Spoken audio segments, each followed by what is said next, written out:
Ay! Ay! Oh! Kumusta? Andito tayo. Kasama natin si Momay. Andito tayo sa Sigma Philippines. Mambuburaw tayo ng Sigma lens. Lens. Momay, pumili ka. Turo mo kung anong gusto mo dyan. Turo mo. Ituro. Gusto mo yan? Gusto mo yan? Yan? Huwag ka mahiya. Sumama ka. Hey, David. Long time. Si Momay. Alis.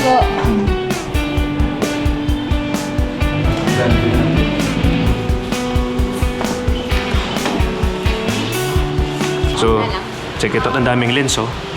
Hindi namin malaman kung anong uunahin. Momay. Hindi ka kung ano gusto mo dyan. Ano gusto mo dyan? Grabe. Grabe yung isang lens na pwede pasok ulo mo. Tamo. Ako itong lens na to. Parang ano lang, magkasingkita lang. Yan, so sabi nila dito, pwede kayong mag-touch and try ng any lenses dito.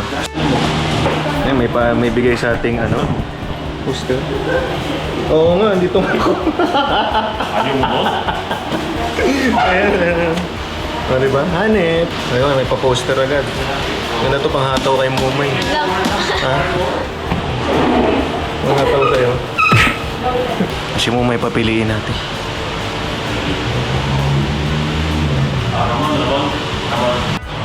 Yan, sa isang oras na hindi maka-decide. Pumili ka na kasi kahit alin dyan. Yan. Testing natin. Ano to? Nagustuhan ni Momay. Uy, ang ganda nang napili. Malam mo ba ito favorite na lens ko yan? 35mm. So ito sa mga favorite lenses ko na nagsimula ako mag-photography. Siyempre hindi ito. 35 ng Nikon. Maliit lang siya. Parang ganito lang halos kalaki. 1.4. Kaya pala. Ayan o. Tingnan nyo kung gaano kapasag yung buhok nito. Galing nito pumiling lens. Ipili na lang doon na natampot pa yung 35 1.4. Ganda, no? Pero laki, no? Laki niya. Tingnan natin. Ba't yung sa Nikon, maliit lang? Ano yun eh? 1.8. 1.4 to eh. Ibig sabihin mas malaki yung opening. Ito 1.8 kaya maliit. Gaan. Tapos, for portrait photo, syempre maganda to. Ito sa bigat niya, okay naman. Hindi ako fan ng mabigat kahit malaki akong tao. Parang baso daw. Yan, ito naman ay 14-24 f 2.8. So zoom lens to. Yung kaninang dinampot mo, prime lens. Yung zoom lens, nag-zoom in, zoom out. 14 to 24. Okay? Prime, hindi siya nag-zoom. Ang prime, kung 50 siya, 50. Yung dinampot mo kanina, 35 lang yun. Okay? Eh pag nag-zoom, anong... Tawag? Zoom lens. Kaya pag sinabing zoom lens, hindi ibig sabihin zoom lens, mahaba agad. Ito, zoom lens din to. Ayan. 14 to 24. Kailangan bigat. Ang bigat nito pang vlog. Maganda siya sana pang vlog kasi ang white tapos 2.8 sa may mga tampulan natin ng blue ga. Ayan.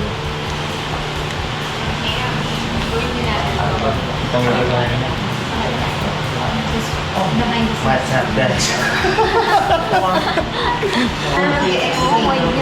Ang white talaga, kumasya ako eh. So 14 to 24. So para pakita lang sa inyo, sige tayo ko dyan Momay. Para pakita lang sa inyo, ayan siya, video. So ito siya at 14mm, 24. Ayan. Okay. 14, 24. So yun yung range niya. And at 2.8, meron ka na rin naman ditong bokeh kahit pa paano. Kasi Momay, yung shoot na lang, hindi pa ako yung kunan. Ano kunan mo? Para may pang DP. White nga siya. Pati chan ko white. Ito. Pakita ko sa inyo. Ito masayang gawin na kuha sa ganito ka white. Yan, o, diba? Diba? Very... Yan ang tinatawag na art. Art. Oh, I think kahit si Kuya dito would agree. Ito yung tinatawag na perfect portrait. Yan. Tama, no? Diba? Yan, perfect portrait. Tingnan natin siyang self-photo.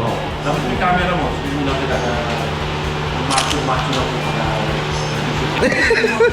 Hindi nag-aalay. Hindi ka kalay. Na-best tong lens. Balik mo na nga itong lens na to. Next lens mo dyan. Siya naman mamili sa sunod na lens. Next quarter, kayo ka na. Teka. Ano to? 35? Pinagkaiba nila yung... Sige, kunin mo. Okay. Ano pinagkaiba ng 1.4 sa Ano, Sigma mount. 2.8. Ano ba to? 2.0. Ayun.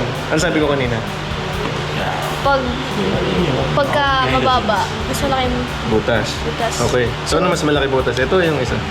Yun. Yung 1.4. Okay. Ngayon, habang lumiliit yung butas, kumukonti yung ilaw na pumapasok. Lumidilim. Tapos, habang lumiliit yung butas, nawawala ka rin ng bokeh. Mas nagiging clear yung background mo. Gets mo? Okay. Kasi pag nag-video ka, yung bago ganyan, diba gawin na natin ang totoo. Kanyari nag-video kayo. So ngayon, pag ma-aperturing ka, suabe.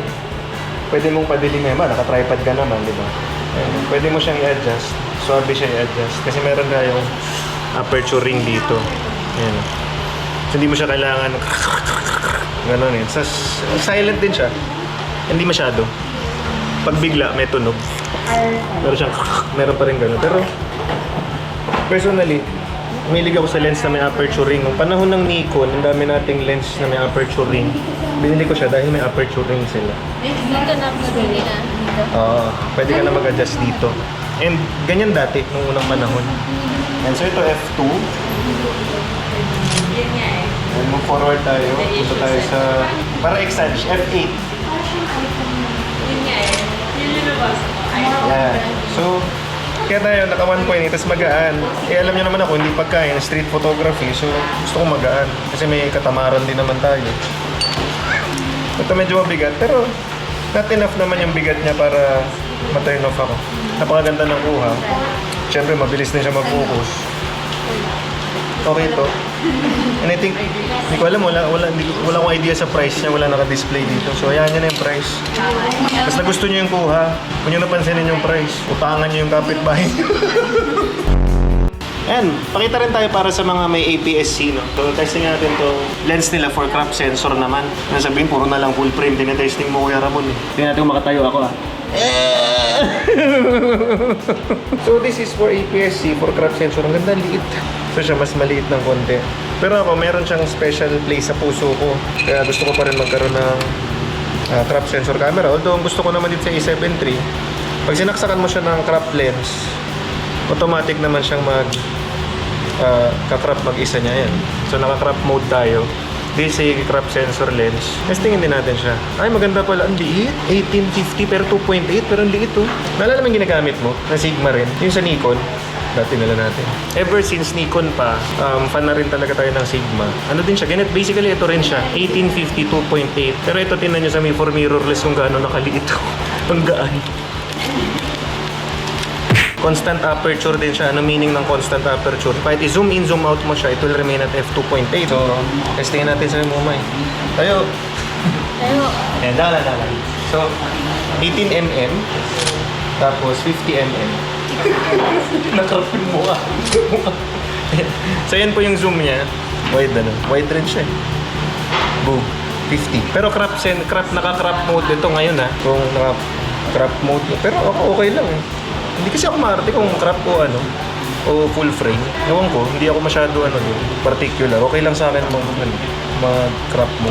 Ikaw naman, Mumay. Si Mumay na mamili ng legs. Nakapili na si Mumay ng lens. Alin dyan? Addict na lalaki ng Ako napansin nyo, malaki-laki kong tao, ang gusto ko testingin yung maliliit na lens. Ito liit-liit. Yung pinagdadampot ng lalaki. Yung gusto damputin yung malalaki. Ang bigat! Ang bigat! Hindi mo naman ito lens na to. This is a 14mm f1.4. Ang tsura nito. Mukha siya. Mahilig kasi ako sa maliliit, class yung dating. Tapos dahil food naman yung sinushoot natin. Ito, 14mm, so super wide niya, 1.4, super bokeh niya. Natatawa ako sa itsura niya. Parang tinubuan ng tumor yung camera nito. Sa kita niya, meron din siyang mount. So, pag minount nyo siya sa tripod, ito na yung ima-mount niya. Kasi pag yung camera yung minount mo, nandito to, masyadong mabigat yung lens. Mag-suffer yung lens mount ng camera nyo. Kaya nandito siya. Dito nyo siya ima-mount. Ganun siya kabigat. Ganyan siya ka-wide. Yung wide niya. Paano mo lalaman yung wine? Yeah, ito yan. Okay. Kaya tanong ni mo, may paano nalalaman kung wide or kung gaano ka-crop, gaano kahaba yung lens. Diyan, sa mm. Ayan. So, compare natin. Tayo ka lang dyan. 14mm, para lang makita ni Moma. 14mm, f 1.4. Shot. Tapos, ito naman. Ang 50, 1.2. Ay, gaan. 50 mm. 50mm to. Same layo, same distance. Ayan. 14mm, 50mm. Okay? 14, 50. Tapos ang weight dapat sa lens. Ano, masaya? Hindi na ako. Dito na susunod. Focus distance. Tingnan mo. Tingnan mo. Meron dyan nakasulat eh. Teka lang. Wala.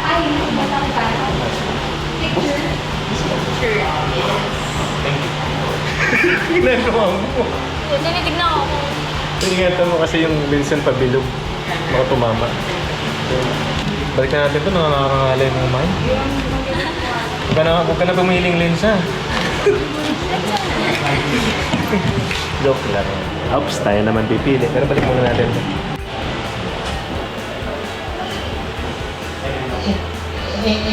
Point, 1.4. Ano ginawa mo ngayon?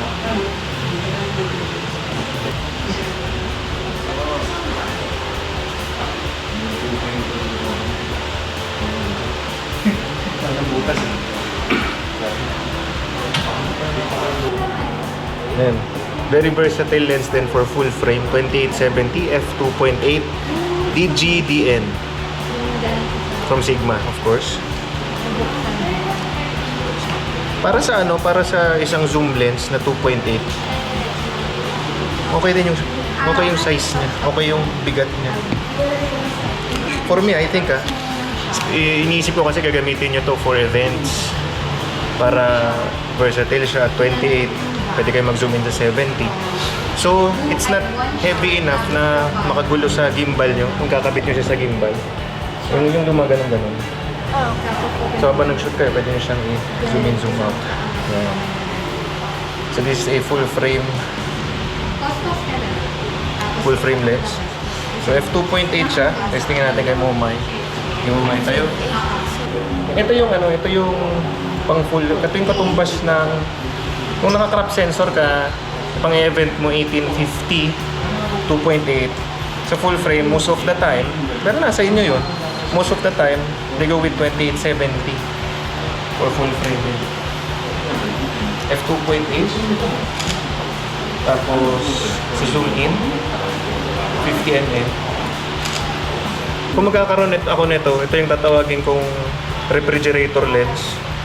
Bakit refrigerator? Alam mo yun, malaki siya, nandyan siya sa bahay nyo. Hindi naman siya maganda, pero kailangan nyo siya. Ganun din to. Medyo, tinan mo, mukhang ano, di ba? Mukha siyang pantrabahong lens. O personal taste ko lang siguro. Pag lumalaki kasi yung lens, hindi ako nagagandahan. Pero, syempre, kailangan nyo siya. Depende sa use na gagamitin nyo. So, ayan, refrigerator lens. Halos gamit na gamit mo siya, di ba? Parang refrigerator, gamit na gamit mo araw-araw. Pero for special shots, wala siya masyadong, lalo na for portrait event. Siguro landscape, ayan. Maganda siya dalhin sa, hindi ko rin masabi for travel, laki-laki. Very versatile siya. 2870 f2.8 for full frame. Sa lahat ng tinesting, favorite yung 35 na 1.4. Nako rin eh, 35 rin ang favorite lens ko. Kahit na noon, mapa-crop sensor, mapa-full frame. Hindi ako namimili ng lens dahil sa crop niya or sa wideness niya. Yung ano niya, yung compression niya, gustong gusto ko. Saktong-sakto lang. Kasi may konting hint ng distortion sa lens. Masyadong formal yung 50. So, yun lang. Kanya-kanya naman trip yan. Huwag kayong mag-alala. Wala namang standard na kailangan nyo sundin. Unless na nagtatrabaho kayo. Iba yun. May standard look silang hinahanap. Hindi namin makakita. Eh, free pesi kasi hinahanap ko maliit lang. Anyway. Yan. Ngayon, ito yung hinahanap talaga natin. Kasi usually yung content na ginagawa natin, tapos yung mga vlogs natin, street photography. So, kung napanood yung gumawa kaming vlog na, anong lens gamit natin? 55-210. For crop din siya. Kasi imagine nyo naman, 55-200, bibit-bit kayo for street photography, ganun kalaki. Gusto nyo yan? Mag-shoot ka lang ng mga tricycle, tapos mga nagtutulak ng kariton for street photo. Tapos mga dala-dala mo. Basuka, baka yung tinutukan mo, umilag. So ito, tinan nyo. Maliit lang siya, pero for crop siya. 16-300. 16, di ba? Wide. Tapos bigyan 300. Pero, again, it's a crop sensor lens. Okay lang, kasi yung Sony natin, nagka-crop naman siya. Crop mode. Ito yung crop mode. Okay. Sagutin muna natin na ating estudyante. Ayan. Sabi ko kanina, yung crop sensor, mas maliit. Diba? So ngayon, ito yung nakikita mo sa full frame. Diba? Ayan. Sa crop mode, ayan. Ayan, so again, 16-300. It's a crop sensor lens, so naka-crop mode. Pag hindi natin kin-crop mode, ayan itsura niya. May itim sa gilid. So lagay natin sa crop mode. Bakit may itim? Kasi masyado malaki yung sensor ng full frame. Kita niya na yung sides nito. May vignette, okay? So lagay natin sa crop mode. Yan. So naka-crop mode tayo. Pero number one, syempre mas mura tong 16-300 na to kumpara mo naman sa 50-200 na f2.8 ng for full frame. Although yes, it's bulky pa rin, pero yun naman yung trade-off dahil mahaba siya. Isipin nyo, 16 wide to 300 mm. Sige tayo ka dun. Pero wala natin lumayo. Tapos, 300. O, diba? Mata na lang natin. Magagawin pa ko. Ganda, nung type ba itong lens na to? Ganda. Ha? Busy sila. Busy.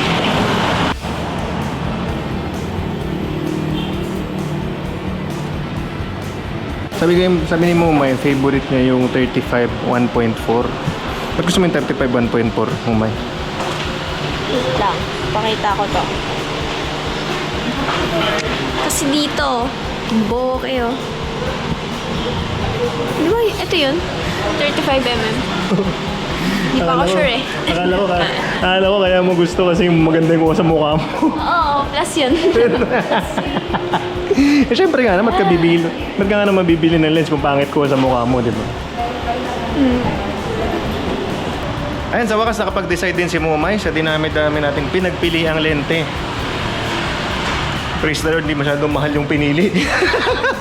Anong Sigma lens ang pinili mo? Sigma 16-300mm 3.5 to 6.7. Isa siyang crop sensor lens. Well, nagustuhan namin siya dahil pakita mo gaano kahaba yung 16-300. So, excited kami gamitin siya for street photography, syempre. Alam nyo naman yun ang ating relaxation. Trabaho natin is shooting food, videos, and photos, and products. Pero, syempre, ang ating hobby at ang ating passion is street photography. And sobrang haba nitong lens at sobrang wide din at the same time. So, alam nyo yun? Alam nyo ang perfect talagang lugar para dyan? BGC. Oh, meron siyang wide.